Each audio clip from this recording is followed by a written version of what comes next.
Hello ছোট ছোট বন্ধুরা, তোমরা সবাই কেমন আছো?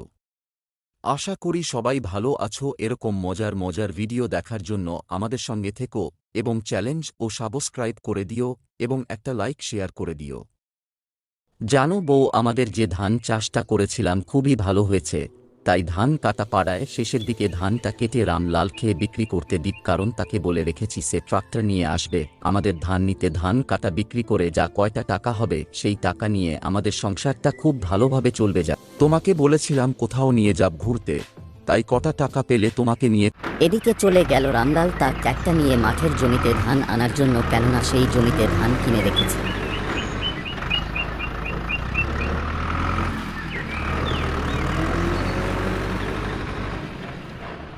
আমি বড়ই চিন্তিত, কেননা আমি একটা গরিব অসহায়, সেজন্য নদীর ধারে বসে কিছু জীবনের সমস্যাগুলা নদীর সঙ্গে শেয়ার করছি, কারণ গরিব মানুষের বেঁচে থাকাটাই বড় অপরাধ। কেউ একটা টাকা দিয়েও সাহায্য করছে না, কেননা সবাই গরিবকে নিয়ে মজা করতে পারে, তার পাশে কেউ দাঁড়াতে পারে না।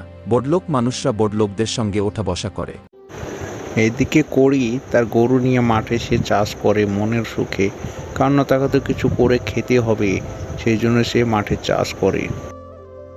এদিকে গোপাল তার গরু নিয়ে বাড়ির দিকে রওনা দিল, কেন অনেক রাত হয়ে গেছে, তাকে জঙ্গলের পথ ধরে বাড়ির দিকে যেতে হবে।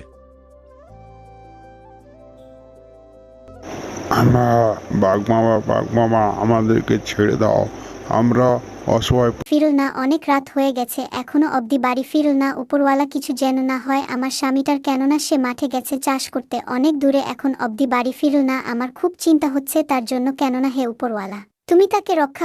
এদিকে গোপালের বউ দরজাটা খোলো, আমি বাড়ি চলে এসেছি, আর পানি দাও, হাত মুখটা ধুয়ে নেই, কেননা অনেক পথ পাড়ি দিয়ে এসেছি, আমি বড়ই ক্লান্ত, আমার জন্য খাবার রেডি কর।